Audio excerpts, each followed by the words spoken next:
Okay, so I was gonna make a tier list video today, but then we got arguably what could end up being one of, if not the biggest Valorant drama of all time.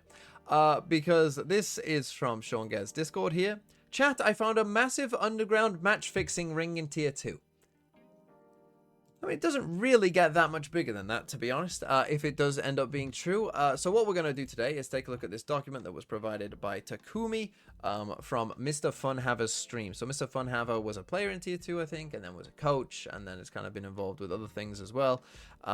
And so, yeah, now, these are just allegations, okay? And there have been no names that I know of that have been thrown out there, which is good because these are very serious allegations, and hopefully no one who is innocent would get accused. Thanks for Takumi for writing this down, but let's talk about it. Let's actually just quickly start with the problems with tier 2, just very quickly, this first point. So Riot's main KPI for challenges is the number of players that promote from tier 2 to tier 1.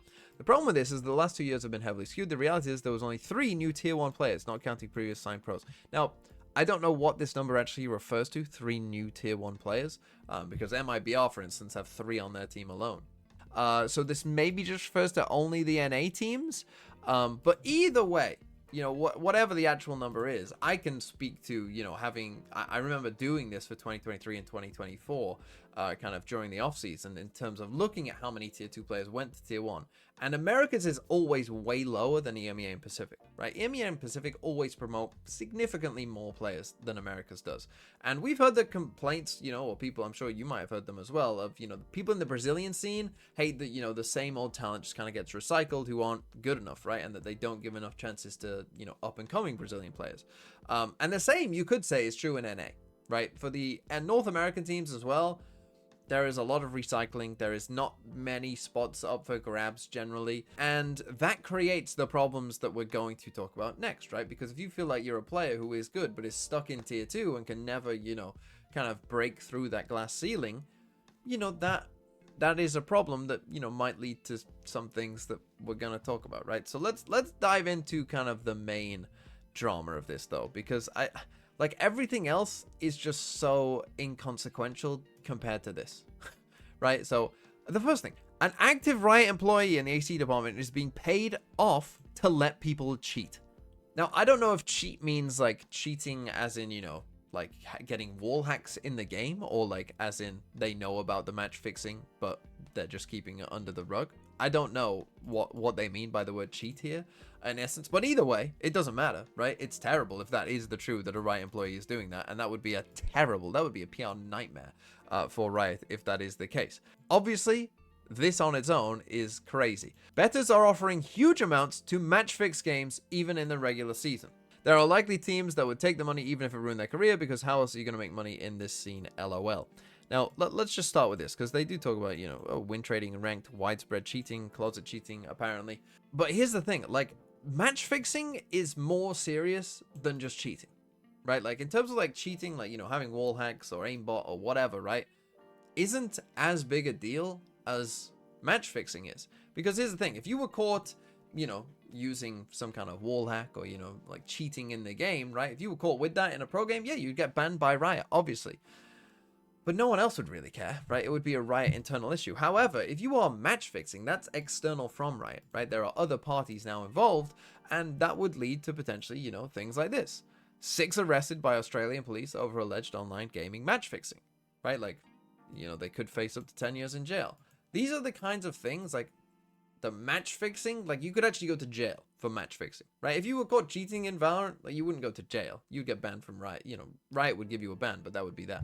Whereas match fixing, you could go to jail. Like, to me, and again, this just makes me laugh, to be honest. Like, saying these 3 things, and then, like, doing, oh, and there's also win trading and ranked. Yeah, it's like you just let off a nuke, and you then have just turned to me and said, and also, I need to fix my toilet. Like, who cares about this? Right, this is so massive, right?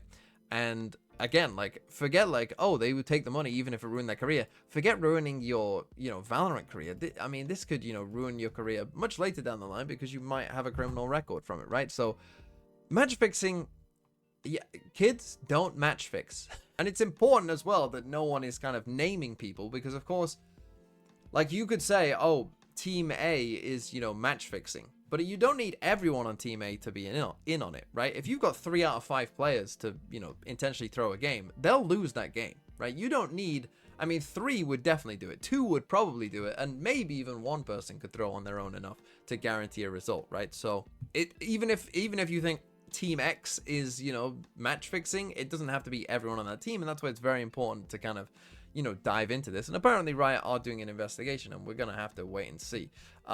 But then Sean, also tweeted things out like the whole scene is rotten to the core and I can't wait to show everyone. I'll burn it to the ground to make it back to what it was pre-VC. What I found is absolutely disgusting, right? And again, we talked about earlier, like not being able to get from tier 2 to tier 1.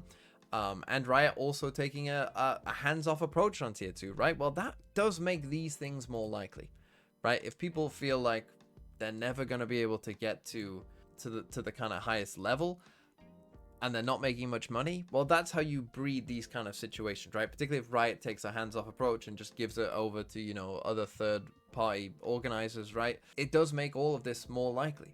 I think with the situation that we've got, it does breed opportunities for this to happen.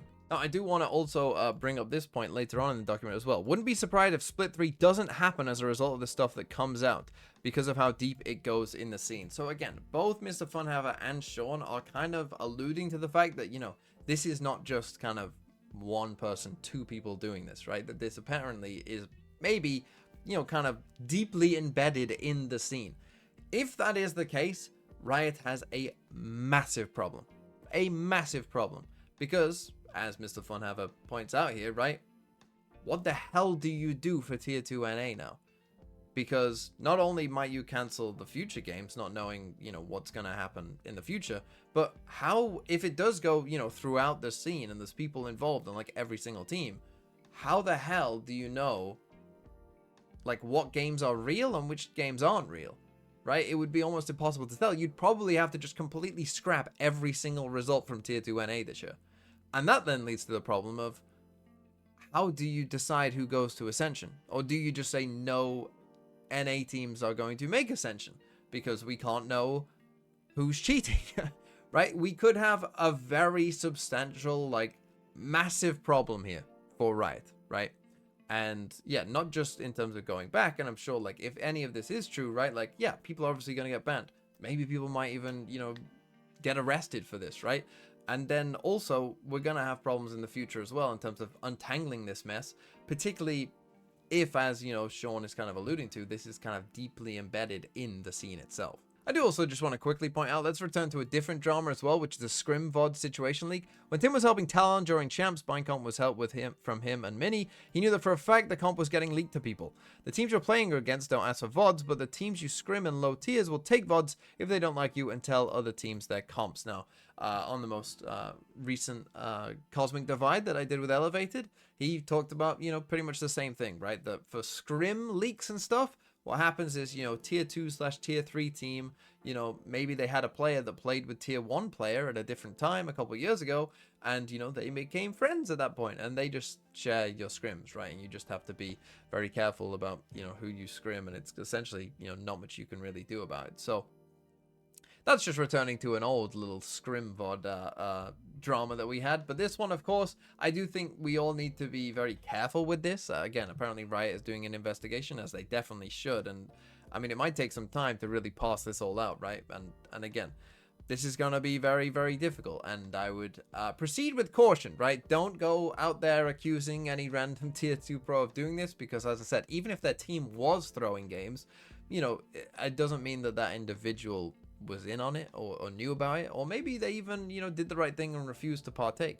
We'll just have to wait and see. But this is potentially like a major problem that Riot is going to have to deal with, and might lead to some significant consequences and essentially the blowing up of tier 2 NA.